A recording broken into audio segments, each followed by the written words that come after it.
Hello, this is a module on an aspect of pragmatics, which is speech acts. Let us begin with something very simple about language in communication. We convey and understand meaning through language, but language is also a form of action. This idea was given by the philosopher J.L. Austin in 1962. That is, speech is a form of action. Let us begin with the use of language in sentences. We convey something in the form of a sentence. A sentence is a string of words which is uttered by someone to someone else. Thus, it becomes a speech act. For example, if I say, I promise or I bet, this is an action that I am making. This simple understanding is the basis of pragmatics, how language becomes meaningful in use. And it is different from a sentence in the sense that there is a speaker and there is a hearer, and this then becomes an utterance. A sentence is also an utterance, and an utterance is a speech act. That is, now we would represent a sentence as S, but S is also U. U is the utterance. Now, every such utterance takes place in a context, and this is then called the context of utterance. The context of utterance involves a speaker, a hearer, and we will talk about the speaker as S and the hearer as H, and of course, the conditions in which the act is performed, which is the context of that utterance. Now, we can see from what has been said that a speech act is action. That is, it is performative. It performs an action. When we use language, we perform actions in contexts where they are understood as meaningful and effective. Therefore, Austin distinguishes between three kinds of acts. He says that the sentence is a locution or a locutionary act. Locutionary would be L-O-C-U-T-I-O-N-A-R-Y, a locutionary act. It comes from the word locution, to speak. Now, that is the sentence. Then Austin speaks about an elocutionary act. The elocutionary act is the utterance of the speaker. The locutionary act is the sentence, and the elocutionary act is the utterance. And the perlocutionary act, the third kind of act, is the effect of that locution, of that act on the hearer. So, we have three parts to a speech act, that is, the locutionary act, the elocutionary act, and the perlocutionary act. Now, let us understand it further. The locutionary act has sense. The elocutionary act has force. What do we mean by this? The locutionary act is the meaning, the propositional meaning of the sentence. The propositional meaning is the logical meaning which is contained in that sentence, which we normally understand as being the meaning of the sentence. But when it is spoken by someone, it has something else in it. It has a force, which is the elocutionary act. The force is the elocution. Now, this has been explained by a linguist, Jeffrey Leach, in his book Principles of Pragmatics. And to quote, sense is the propositional content or logical meaning of the sentence. Force is the act performed in uttering that sentence. That is, asserting, questioning, etc.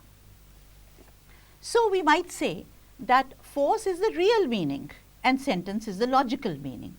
Force contains the real intention of the speaker.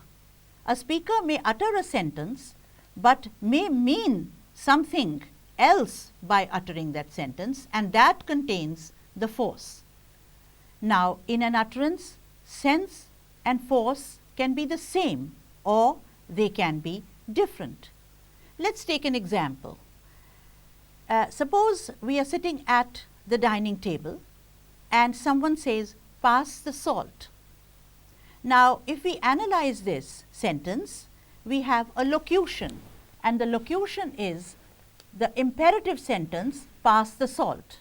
This is an imperative sentence in terms of its sentence structure, but it has the elocutionary force of requesting. We do not take the meaning as being that whether the person is able to pass the salt or not, but we clearly understand that the person is making a request to us to pass the salt.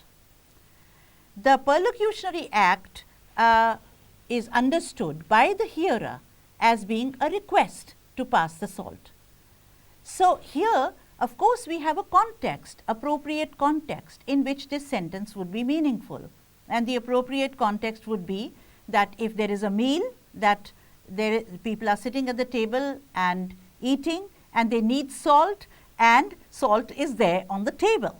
So, all these conditions would make that act, that speech act, pass the salt as meaningful and as an utterance which is made by a speaker and understood correctly by a hearer, and the hearer would then go on to pass the salt or do that action which is requested. So, it is only under the right conditions that a speaker can use an utterance to perform an action. It involves the presence of some conventions of saying something. That is, there is some already understood manner, that's what we mean by convention, an already understood manner of saying something.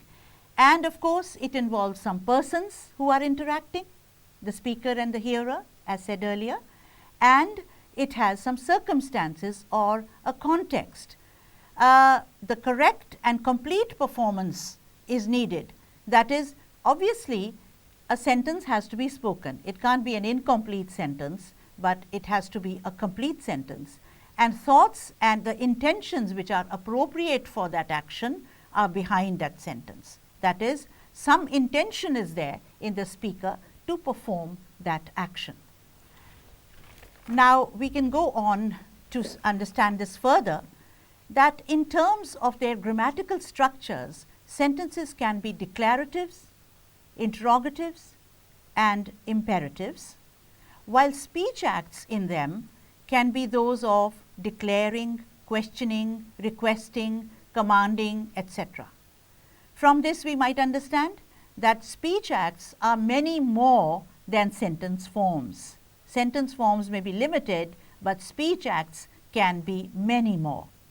Now, take another example. It will rain today.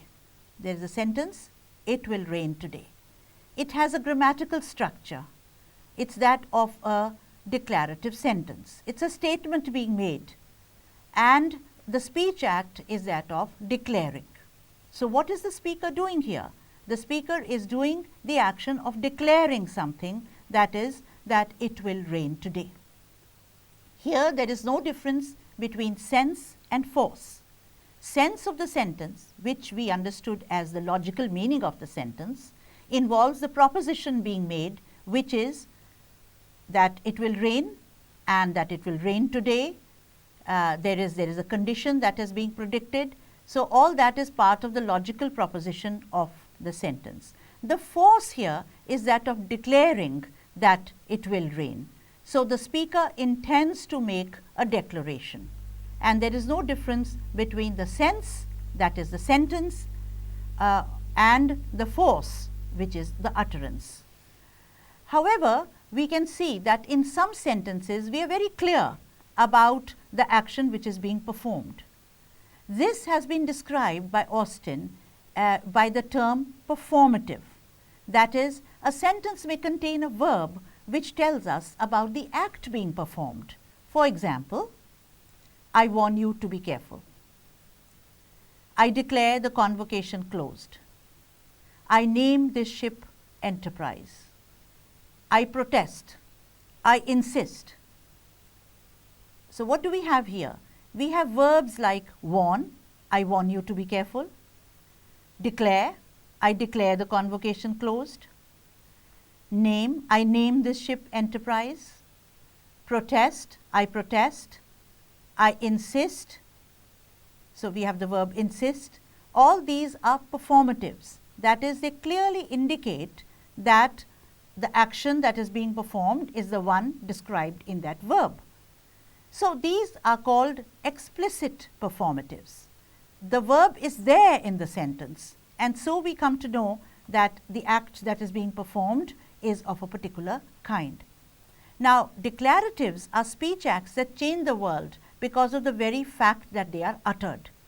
The utterance itself brings about a change in the state of affairs in the world. Let's say we take up a sentence like, I pronounce you man and wife. Now, that by so saying, the priest has actually made a change in the state of affairs in the world, that the man and the woman have become husband and wife by virtue of that pronouncement, I pronounce you man and wife.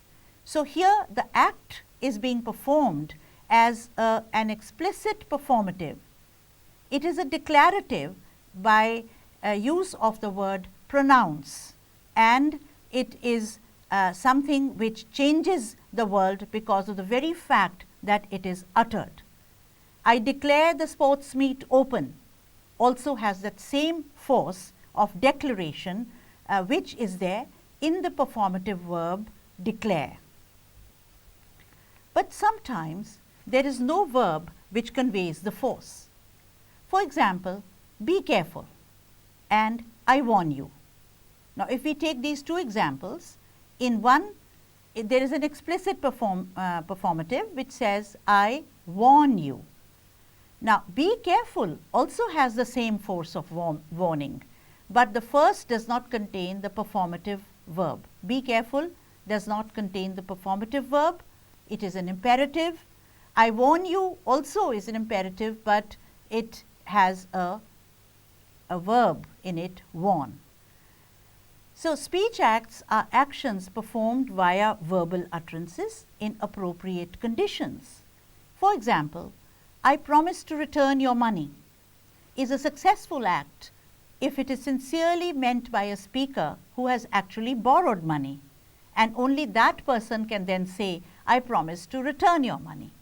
So, that act of promising, saying I promise to return your money, is an act which becomes meaningful only if certain conditions, that is, a person owes another person some money, that condition prevails, and so there is an explicit performative verb over there which says I promise to do so. So, these conditions are called felicity conditions for the performance of a speech act.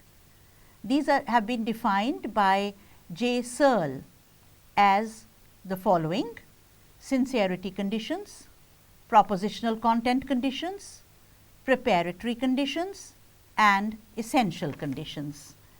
Now, we can understand these further by saying that sincerity conditions are where a person has intentions, only then the act will have force.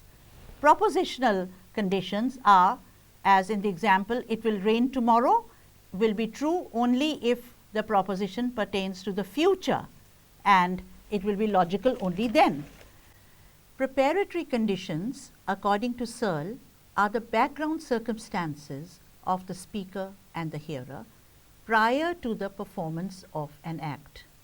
For example, a request needs the conditions that A. the hearer is able to do the action, and B. that the hearer will not do it in normal course unless told to do so. Let's say we give somebody an instruction, write a letter. Now, we assume that the hearer should be able to do that action, and secondly, that the hearer will not do it in normal course unless told to do so. Only in such conditions can the speech act be performed. Then finally, there are the essential conditions. The essential condition is the point and purpose of the utterance. In requesting, the speaker wants the hearer to carry out an action.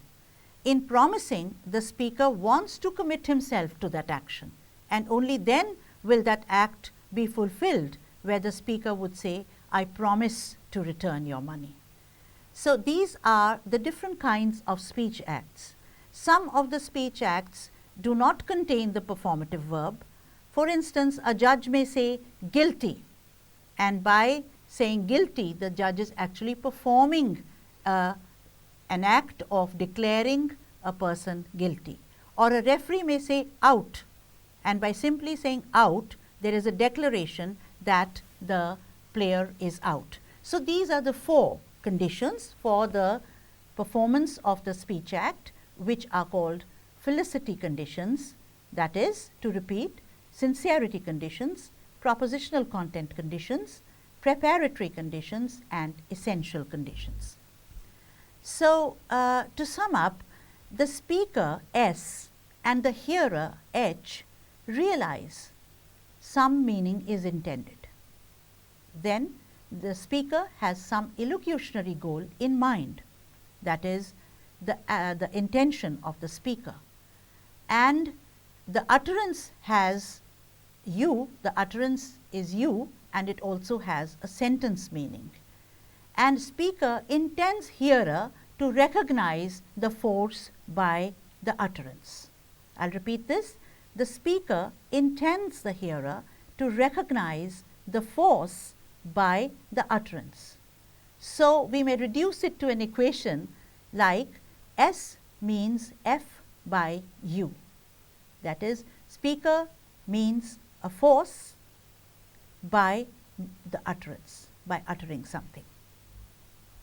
Now we come to the classes of elocutionary acts. In all these types of elocutionary acts, as have been mentioned, there are constitutive rules. What are constitutive rules?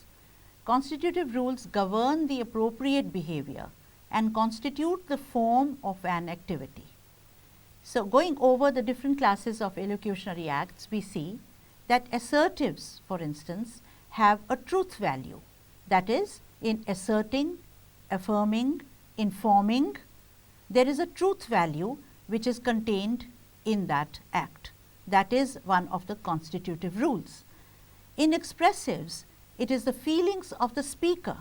For example, I congratulate you, complaining, greeting, apologizing. These have constitutive rules of conveying the feelings of the speaker. Then we have directives.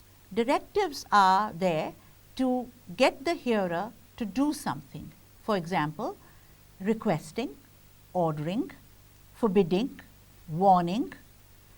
For example, we have a sentence like trespassers will be prosecuted, or no pets allowed.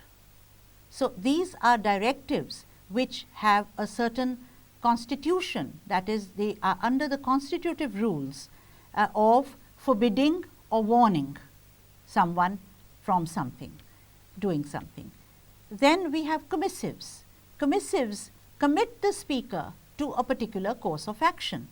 For example, pledge, refuse, invite, promise. So in doing these acts of promising, inviting, pledging, or refusing, the speaker is committed to that act. Let's take an example of a sentence such as shut the door. Now in shut the door, what kind of act is being done? It is to get the hearer to do something. It is directing. Whereas in a sentence like I pledge I will serve the country, what kind of act would that be? It would be a commissive. The commissive would be committing the speaker to do something. So if we analyze this speech act, that is, I pledge I will serve the country, we can break it up into various parts. The sentence form here is a declarative. I pledge that I will serve the country.